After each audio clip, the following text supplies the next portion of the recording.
News for एसियामा हजुरलाई स्वागत छ। शिक्षा जस्तो महत्त्वपूर्ण विषयमा सजग हुन अति आवश्यक छ। एउटा जातिको सर्वाङ्गीण विकास शिक्षाद्वारा मात्र सम्भव पनि छ। शिक्षा भन्ने बित्तिकै भाषाको चर्चा आवश्यक छ। मातृभाषामा शिक्षण ग्रहण गर्न पाउनु पर्छ भन्ने चाह कसलाई नहोला, तर अङ्ग्रेजी भाषाको पनि आफ्नै छुट्टै विशेषता पनि रहेको छ। सबै भाषा जान्न र बुझ्न आवश्यक छ।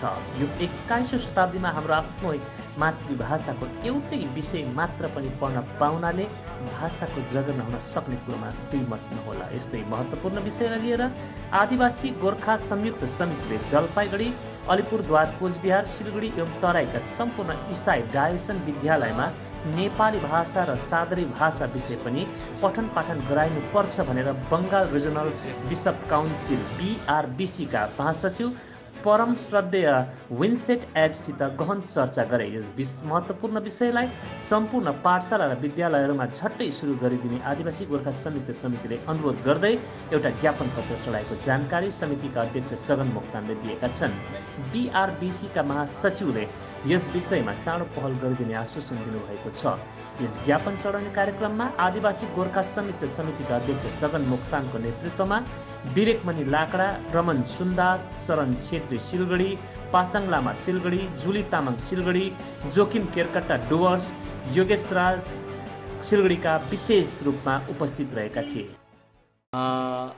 नमस्कार।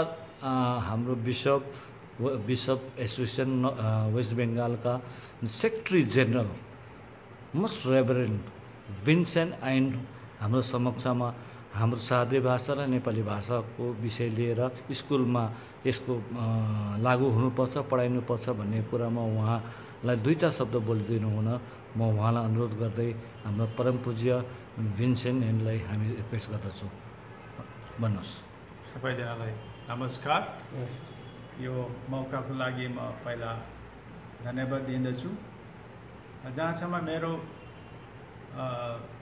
भनाइ छ कि भाषा र संस्कृति कुनै एउटा समाजको खास स्तम्भ हो। भाषा छ, संस्कृति छ भने हाम्रो परिचय छ। भाषा हरायो, संस्कृति पनि हरायो भने हामी पनि हरायौँ। त्यसकारण हाम्रो आफ्नो जुन भाषा पहिलादेखि छ र संस्कृति, त्यसबारेमा आजका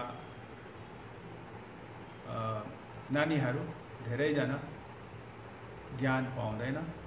हामी ठुलाठुलाहरू पनि, मातापिता पनि त्यसबारेमा ढिला गरिदिन्छौँ।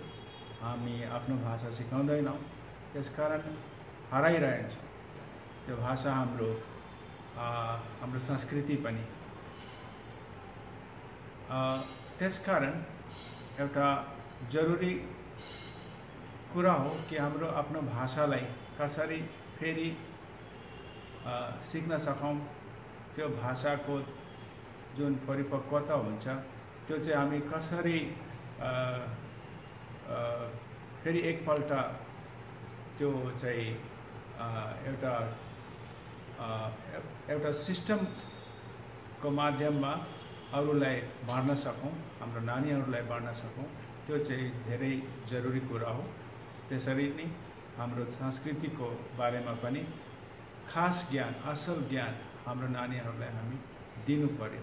त्यसरी हाम्रो आफ्नो जो परिचय छ, आदिवासी हुनु कि नेपाली हुनु, त्यो परिचय हामी सघाएर राख्न सक्छौँ। त्यसकारण अब यो भाषा चाहिँ पहिला चाहिँ हाम्रो घरमै हुनुपर्ने, तर त्यो चाहिँ नभएको बेलामा हाम्रो स्कुलमा यदि एउटा विषय लिएर विषयको रूपमा हाम्रो भाषा हामी इन्क्लुड गर्न सकौँ, त्यो पनि मिलाउन सकौँ भने त राम्रो हुन्थ्यो। यसबारेमा मेरो विचार छ कि नेपालीमा त साहित्य धेरै अघि बढिसक्यो, त्यसमा चाहिँ केही कमी छैन। तर सादरीमा चाहिँ अहिलेसम्म मेरो जानकारीमा साहित्य भन्ने त केही छैन। राँचीमा, उरावमा छ, मुन्डरीमा छ, खडियामा छ, और सन्थालीमा पनि दुम्कामा छ। तर सादरीमा चाहिँ अहिलेसम्म मेरो जानकारीमा चाहिँ छैन, केही पनि छैन। तर हाम्रो त्यो चाहिँ यताको फ्राङ्का लिङ्गुवा हो, हाम्रो प्रतिदिनको प्रयोगमा आउने भाषा हो। त्यसकारण यो भाषा लिएर हामी के गर्न सक्छौँ भने त राम्रो हुन्थ्यो। त्यो चाहिँ सुरु गर्नु पर्यो। अहिले चाहिँ हामी 0 लेभलमा छौँ, तर अहिले थाले भने हुनसक्छ कति वर्षपछि हाम्रो परिश्रमको मिठा फल हामी हेर्न सक्छौँ। त्यसकारण म आदिवासी गोर्खा संयुक्त समितिलाई यो कोसिस गर्दा मेरो शुभकामना दिँदैछु। धन्यवाद। धन्यवाद मोस्ट रेभरेन्ड विन्सेन्ट एन्ड हाम्रो परम पूज्य गुरुवरलाई। आदिवासी गोर्खा संयुक्त समितिलाई तपाईँले आशिष दिनुहोस् र यो पहलमा तपाईँको प्रयास, तपाईँको निर्णय, तपाईँको पहलले सधैँ आदिवासी र गोर्खा समाजलाई चाहिँ आशिष, प्रभुको साथसाथ तपाईँको आशिष पनि प्राप्त होस् भन्ने हामी सङ्गठनको पक्षबाट अनुरोध गरेर सिधै आशा व्यक्त गर्दछु। धन्यवाद। कोनवे जाति के परिचय उकर भाषा और संस्कृति में होवेला। जब तक भाषा हमार जिंदा है, संस्कृति जिंदा है और उकर परिचय हमरे सब कर मन दिल में हमरे के जीवन में आहे, तब हमरे के भी पहचान आहे। लेकिन हमार भाषा के हेराए दिली, हमार संस्कृति के बेड़वाए दिली, तब हमरे अपने भी बेड़ाई जाई। हमार संस्कृति और भाषा के संग संग में हमार परिचय के हेराए देवीला से लगिन।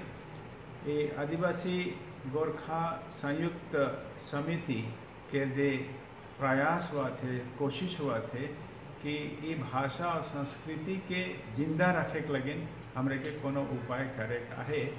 शायद ये बहुत अच्छा एक परिकल्पना है के कोशिश है के और वो कोशिश में मैं आदिवासी गोरखा संयुक्त समिति के शुभकामना देवना। लेकिन एक दो बात कहे खोजो ना कि नेपाली भाषा में तो साहित्य के क्षेत्र में बहुत कुछ मिलेला। वो तो कितना बरस से कहा उकर अपन इतिहास है और उकर एक अच्छा बहुत संख्या में नेपाली में साहित्य के रूप में हमरे के परिचय मिलेला।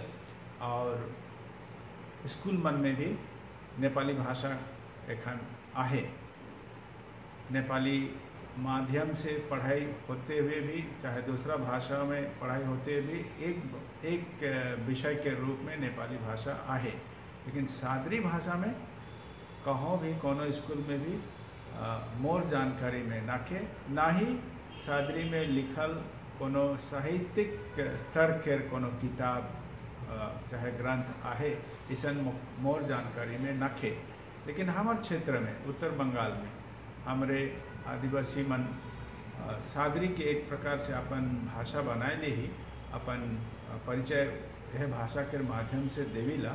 लेकिन इस सादरी भाषा के हमरे एक साहित्यिक रूप अगर देख पाती, ओकर मतलब इकर जे शुद्धता है, इकर में जे व्याकरण के प्रणाली होएला, इकर में जे बनावट होएला और इकर जे सुंदरता हो सकेला, उसन कोनो कोशिश अब तक सादरी भाषा के लेके नाखे करल।